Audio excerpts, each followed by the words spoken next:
안녕하세요. 부산부동산 스터디입니다. 4월 9일 일일 브리핑 해보도록 하겠습니다. 집값 떨어져서 생기는 문제. 나라는 님을 걱정하지 않아요. 님이야 죽거나 살거나 관계가 없습니다. 금리가 더 올린다는 이야기가 나오고 있죠. 미국발 금리 인상, 매파들이 막 쏘아대고 있습니다. 물가가 안 떨어져서.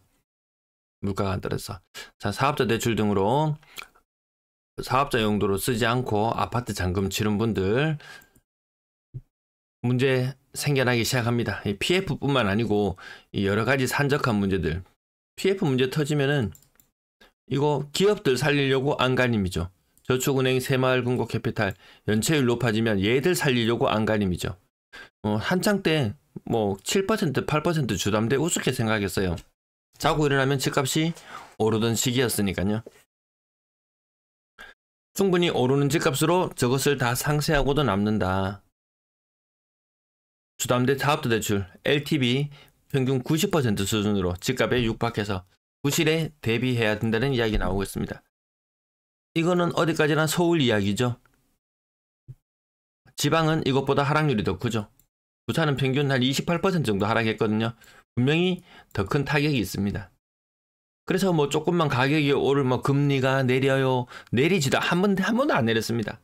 작년 말 이럴 때 뭐 내년 되면 미국 금리 5번 내리니 뭐 이런 얘기 계속 있었습니다. 아직 한 번도 못 내리고 있어요. 올해 한 번도 못 내린다는 이야기도 나오고 있어요. 물가가 안 떨어집니다. 우리나라도 매한가지입니다. 어쨌든 이런 문제들이 생겼을 때 이 개인들이 뭐 7%, 8% 고금리에 죽어나가든 말든 상관없죠. 정말 각자도생의 시대. 누군가는 뭐 지금 돈을 더 많이 벌 수 있는 그런 기회를 잡기도 하지만 이거 한번 물려버리면 그때부터는 대책이 없더라. 그래서 개인이 시장을 이길 수 있는 방법은 낮은 가격에 사는 방법밖에 없더라. 분명히 낮은 가격에 살 수 있는 기회를 더 주는 분위기로 가고 있어요. 쿠팡 알리 제 영상 아래쪽 링크를 통해서 구매해 주시면 저는 일정에게 수수료를 받습니다. 한 번씩 찡얼거립니다. 그냥 그러려니 해주십시오. 조회수가 워낙 안 나온다고 찡얼거리는데 그러려니 해주십시오. 제가 어디다 대고 투덜거리겠습니까? 네. 대통령님이 말씀하셨어요. 지난 정권에서는 이 무능한 정권, 집값을 90% 이상 폭등시키다니. 우리 정권 봐라, 집값을 15%나 낮춰줬다. 아마 이번 정권의 최대 치적은 서민들이 집 사기 좋은 시기를 만들어주는 것이 아마 후세에 최대의 치적으로 기록되지 않을까 싶을 정도로 보수 정권이 잡으니까 집값이 많이 내려가더라. 아마 이번에 또 확인됐죠. 예. 그럼 집값을 올리기를 원하신다면 또 어떤 선택을 하고 아주 자기 포지션에 따라서 냉정하게 선택해야 되지. 뭐 부산 사람이라고 해서 뭐 나는 뭐 빨간색이 좋더라, 이런 빨간색이 좋더라, 나는 뭐 파란색이 좋더라, 뭐 이렇게 따질 필요 없습니다. 자기 실리에 따라서 가는 것이 합당하다. 근데 그것이 실리를 따질 때 너무 단기간적인 실리를 따지다 보면은 장기적으로 나라 경제가 다 같이 어려워지는 국면으로 가면은 내 혼자 잘 산다고 뭐 되는 게 아니더라고요, 보니까. 예. 내 혼자 잘 산다고 뭐 되는 문제는 아니었습니다. 같이 잘 살 수 있는 방향으로 한번 가보자. 그냥 원론적인 이야기 한번 짚거려 봤고요. 정치 이야기는 했다 하면 어디든지 속 시끄럽습니다. 부모님하고 같이 이야기해도 속 시끄럽거든요. 그 이야기를 안 합니다. 정치인들은 앞에서는 서로 막 으르렁대고 싸웁니다. 뒤에서는 웃고 악수하고 나가죠. 우리끼리 정치 얘기로 열 올릴 필요 없겠더라. 자기 소신껏 찍으면 되겠더라. 전체 임대 물량 계속 줄어들고 있고요. 거래량 양호한 편입니다. 벌써 이번 달에 3월의 거래량이 2월의 거래량을 뛰어넘었어요. 이번 달 거래량 2,200~300건까지도 나옵니다. 작년에 많았던 거래량 수준까지 나옵니다. 그리고 작년에 3월 달을 고점으로 거의 내리막을 타고 갔었습니다. 올해도 별반 다르지 않을 것이다. 삼고현상. 왜 한자 쓰기가 요즘 왜 이렇게 어렵습니까? 삼고현상. 3월 달이 거래량 고점인 것 같다. 이런 말씀을 한 번씩 드리는데요. 딱히 좋아질 요인이 보이지 않는다. 주말 브리핑에서 보셨죠? 작년 정책자금 60조. 올해 정책자금 최악이면 20조밖에 투입 안 돼요. 부동산 시장에 돈이 돌지 않는데 무슨 수로 거래량을 띄웁니까? 그 말씀을 계속 드리고 있고요. 1800건, 요 색깔 제가 색칠을 지금 제대로 못 해놓은 것 같은데, 여기에서 거래량이 한 300건 정도 더 추가된다 보면 됩니다. 그러면 한 2150건 나오죠. 2150건. 그러면 지난달 마무리가 2252건이었거든요. 이것보다 숫자가 줄어들면 거래량은 조금 줄어드는 추세로 가거든요. 네. 그 부분도 한번 생각해 볼 필요는 있을 것 같다. 계속 좋을 것 같진 않다. 화무 11홍 75평 47억. 이게 평당 얼마인가요? 평당 5천만원? 6천만원? 평당 6천만원. 그래서 요런 LCT, 뭐 W, 요런 거 소수의 것들을 제외하고 우리는 나머지를 보자. 나머지 또 대형평형 요런 거 좀 제껴놓고, 삼익빛이 47평형이 37%. 얘는 낙폭이 좀 커졌나요? 30% 정도 하락하는 느낌 아니었던가요? 24, 40%, 20%? 좀 낙폭이 커진 느낌이죠. 소형 평형은 40% 하락, 국평은 30% 하락, 대형 평형은 뭐 20% 하락, 뭐 이런 느낌이었던 것 같은데, 아무튼 낙폭이 조금 커진 것 같다. 47평형. 그래서 일부의 아파트들은 이렇게 뭐 이전에 한번 작년 23년 1월달 최악의 시기를 보내고 나서 좀 올랐는 지역도 있는데요. 그때보다 가격이 더 못한 지역들도 일부 있습니다. 삼익빛이 이거는 뭐 좀 이상현상 이거 좀 많이 혼란스럽습니다. 저는 삼익빛이 오늘 이 전국구 단위로 봤을 때 이 굉장히 높은 가격이 체결되는 걸 보고 놀랐었는데, 그렇게 보면 47평을 보고 또 한 번 깜짝 놀라기도 하고요. 자, 대형평 조금 제껴놓고 국평 위주로 한번 볼게요. 9억이면 제가 봤을 때 9억이면 부산에서 거의 뭐 탑 하면 되지 않겠나. 그래, 니 짱 먹어라. 니 짱 먹어라. 대구는 한 7억 정도 수준이면 될 것 같고요. 근데 뭐 10억 넘어가고 이런 이야기는 이제 잊을 때가 된 것 같습니다. 고점 대비 30%, 고점 대비 44%. 뭐 이렇게 생각보다 이렇게 조금 더 흘러내리는 현상이 좀 더 있습니다. 요건 직거래였습니다. 남천자이 직거래였으니까 요 가격이 나오죠. 또 요런 가격 보고 요런 물건 없나 이렇게 찾으면은 어렵죠. 그런 건 또 아니고요. 아닌 건 아닌 거라고 과감하게 말씀드리고, 좀 비싼 아파트 평균적으로 20% 정도, 한 23, 4% 정도, 그 정도 느낌인 가운데 조금씩 더 크게 하락하는 것들도 눈에 띄엄띄엄 보입니다. 그래서 레미안 장전 한번 보시면은 작년에 그 전저점과 일부 반등한 이후에 다시 나타나는 저점이 그게 뭐 큰 차이가 있나 이런 느낌이 들 정도인 것들이 제법 보입니다. 제법 보여요. 이게 11억 2천까지 갔던 게 7억 4천이에요. 이게 얼마 떨어지나요, 이거? 4억? 거의 4억 떨어집니다. 이 말이 4억이지.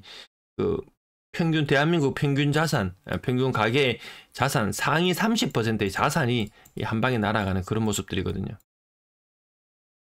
투자 쉽게 볼 거 아닙니다. 그저 돈 벌어주는 거 없습니다. 네. 평단 말이나 40% 이렇게 뭐 구축들 충분히 나타날 수 있는 현상이다. 마이너스 40%. 1, 2, 3층도 아니죠. 한창 띄우기 좀 심했던 것들, 그런 여파는 좀 있습니다. 뭐 150건 이상 거래량 나와도 6억 이상의 국평 그렇게 많지 않습니다. 분양가 6억, 7억 우습게 생각하시죠? 거기서 살 수 있는 사람 그렇게 많지 않습니다.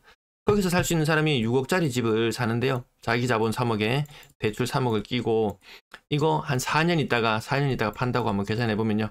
얼마 되면 본전일까요? 3억 대출이자 1년에 한 4% 잡으면 1200만원? 1200만원 곱하기 4, 4800만원. 이런저런 경비 또 들어가죠. 뭐 취득세 같은 거 들어가고 뭐 들어가겠죠. 4800만원, 한 5천만원 잡고, 그 다음에 이 3억을 은행에 그대로 넣어놨다면 요즘에 좀 높은 곳이 한 3.5% 정도 쳐주는 것 같은데요. 뭐 이자 소득세 같은 건 제껴놓고 한 9천만원 정도 올라야 됩니다. 9천만원. 그래서 1억이라고 잡을게요. 4년 있다가 1억 올라야 됩니다. 6억짜리 집이 7억이 되면 본전, 8억이 되면 7억이 되면 본전이거든요. 근데 예금만 가만히 넣어놨어도 이 4천만원 벌어요. 4년 동안 4천만원 벌 수 있어요. 투자로서는 지금 꽝이다. 6억짜리 집이 다시 8억으로 가져야 됩니다. 요거 센텀 경동 리인으로 한번 볼게요. 6억짜리 집이 거의 8억으로 가져야지 또 이러면은 또 뭐 양도세 부분 걸리는 거 있죠. 뭐 투자로 들어갔다고 가정했을 때 이거 4년 있다가 치고 빠져야지 하고 들어갔을 때 그럼 양도세까지 또 계산하고 하면 내 손에 떨어지는 게 은행 이자보다도 못해요. 지금 투자로 딱히 들어갈 건 아니에요. 그렇다고 이런 것들이 다시 이전의 정고점으로 갈 것이라는 기대 있나요? 그런 완전 저금리, 영원할 것 같은 저금리 세상. 우리도 일본처럼 이제 계속 저금리야. 돈이 시장에 남아 돌아. 그런 식이 아니잖아요. 지금 투자로 산다? 그러면 최소한 어떤 물건이 되었건 정고점을 간다는 확실한 보장이 있다. 정고점까지는 무조건 간다. 그거 뚫고 올라가는 거 우습지 하는 사람들이나 투자를 하는 것이지 그렇게 바람직해 보이진 않죠. 네. 이거 뭡니까? 이거 40%씩 이거 와이카입니까? 부산 와이카입니까? 35%, 38%, 37%. 미세하게 낙폭이 계속 커지고 있다고 말씀을 드립니다. 저한테 딴지 걸러 오시는 분은 아마 뭐 캐피탈자에서 뭐 8%, 9% 고금리로 대출 받았는데 집값이 올라줘야만 이게 해결이 되죠. 근데 집값이 올라서 다시 내가 예전에 샀던 가격으로 다시 돌아온다 손 치더라도 그동안 이자 나간 건 얼만데요.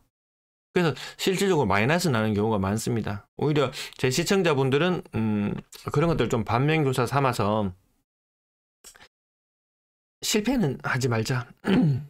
실패는 하지 말자. 개인은 시장을 결코 이길 수 없다. 낮은 가격에 잡는 것 외에는 결코 이길 수 없다라는 것만 명심해 두고 그리고 또 기회가 다가오고 있다. 저는 기회가 다가오고 있다 이렇게 봅니다. 단 그것이 뭐 한두 달 내로 뭐 두세 달 내로 이렇게 짧게 보진 않습니다. 뭐 최소 6개월부터 3년까지 쭉 흐름 보시면은 됩니다. 왜? 제가 근거 없이 말씀드리나요? 이 순환에 나가는 이 모형 계속 말씀드리죠. 우리는 지금 여기쯤에 있다. 총선을 치르고 나서도 알 수 없다. 어떤 혼란을 계속 겪을 우려가 있다. 그러면 바닥을 칠 것이다. 그리고 재차 상승 해주면 땡 잡은 거고 인생에서 이 플러스 알파를 얻게 되는 것이고 재차 상승을 못한다 손 치더라도 일본식으로 이렇게 서서히 저점을 계속 낮춰가는 형태를 취한다 손 치더라도 임대로 사는 것보다 더 낮은 경비로 충분히 주택을 보유할 수도 있다. 이런 측면에서 접근을 합니다. 저는 뭐 투기성으로 이렇게 접근하지 않습니다. 그런 식으로 접근해줘야지 사람들이 불나방처럼 달려들어서 조회수도 올려주고 으쌰으쌰 후원도 해주고 막 이렇게 막 가거든요. 저같이 좀 이렇게 이야기하면 좀 재수없어 하는 경향도 있습니다. 알고 있습니다. 하지만 여러분들에게 좀 더 현실적으로 다가올 수 있는 그런 정보들 생업이 얼마나 바쁩니까? 언제 정보 끌어모으고 합니까? 편하게 보십시오. 다 봐도 됩니다. 예, 과거 자료도 봐주세요. 흐름을 감을 잃지 않으시려면 저야 매일 보는데도 저도 막 쉬고 싶고 목 아프고 막 이래요. 목 아프고 쉬고 싶고 이럴 때가 많아요. 그래서 지난 토요일에도 방송 못 올리고 뒤늦게 찍어서 일요일날 올려드리고 막 이러잖아요. 그럼에도 불구하고 하루라도 놓치면 거래량 흐름이라든지 이런 것들을 자꾸 잃을까봐 감을 잃을까봐 놓을 수가 없습니다. 놓을 수가 없어요. 그 정보가 필요한 분도 계속 계시고요. 보십시오. 60조 시장, 20조 시장 이거 계속 말씀드리는 부분이에요. 그냥 살아나면 이거 사람들 땡볕 내서 하는데 그거 쉽지 않습니다. 야 2030 너희들 집 안 사고 뭐 하노? 우리 지난번에 연끌 했는데요. 지금 경매로 낮아빠질 판인데요. 2030 신혼부부들 너그 집 왜 안 사노? 우리 좀 그래도 그나마 좀 사고 있는 편이죠. 요 세대가 좀 사고 있는 편이죠. 20 끝자락 혹은 뭐 30대 40대 초반 요쪽 뭐 실거주 쪽에는 좀 사는 택이지. 그리고 지금 2030 젊은 2030들은 이게 막 주식이 한번 빠져든다든지 코인이 한번 빠져든다든지 하면은 여기에서 막 번쩍번쩍하는 시장에 내가 한번 이렇게 마탱이가 가버리게 되면은 이 안정적인 수익을 뭐 한다든지 이런 부동산 시장에 넘어오는 거 이게 쉽지 않습니다. 2030 코인에 몰빵했다가 그냥 몰빵하면 이게 항상 더 큰 자극을 원합니다. 항상 우리는 더 큰 자극을 원합니다. 그래서 코인 이런 것도 처음에는 1배수 이런 상품에 하다가 간이 좀 부어가지고 한 두 배수 상품도 해보고 뭐 3배수 상품도 해보고 이렇게 막 배율을 막 올려가면서 막 투자를 합니다. 막 점점 흥분됩니다. 막 짜릿합니다. 하룻밤 자고 일어나면 자산이 녹아내려 있습니다. 그래서 뭐 개인 해상을 한다든지 뭐 이런 경우들이 지금 많이 생기고 있어요. 뭐 비트코인 가격이 계속 올라서 사람들이 너도 나도 다 돈을 벌고 있을 것처럼 보이지만 아닙니다. 막 생도박판입니다. 아예 발을 안 들여놓는 거. 이렇게 너무 큰 자극을 아니더라도 이 차곡차곡 막 곱하기 2배수 곱하기 3배수 하려다 이게 나락으로 가거든요. 플러스 놈들 뛰어갈 때 걸어가도 된다. 놈들 뛰어갈 때 걸어가도 된다. 많이 조급해하지 하실 필요 없습니다. 차곡차곡 모아가도 부동산 투자 수익보다 더 낮게 나는 경우도 이제는 앞으로 이제 더 그런 시절이 아니겠습니까? 이 부분 전세 거래 계속 많지 않다라는 부분 계속 말씀드리고요. 전세 가격이 계속 빠지고 있어요. 3월달도 이제 거래량 좀 많이 잡혔잖아요. 지금 한 70% 정도 지금 80% 가까이 거래가 되었는데도 이 가격이면 이 갑자기 평균 전세 가격이 껑충 뛰어오르지 못하거든요. 전세 가격이 빠지는데 무슨 수로 칠까 모릅니까? 거래량 올라가는 거 지속적이라는 보장만 계속 있다면 근데 그 보장이 없다. 자금이 그만큼 투입되지 않고 있다. 사람들 코인에서 돈 벌어서 부동산 시장으로 오고 주식에서 돈 벌어서 부동산 시장으로 오고 뭐해서 뭐 오고 그 희망이죠. 마치 금리 올해 5번 내릴 것으로 작년 말에 미국 금리 5번 내릴 거 24년도가 되면 금리 한 5번은 내리겠지. 이런 예측들이 필요가 없더라. 당장 일단 왔는 것부터 당면에 있는 문제들부터 제대로 현상부터 제대로 파악하고 지나가자. 감사합니다.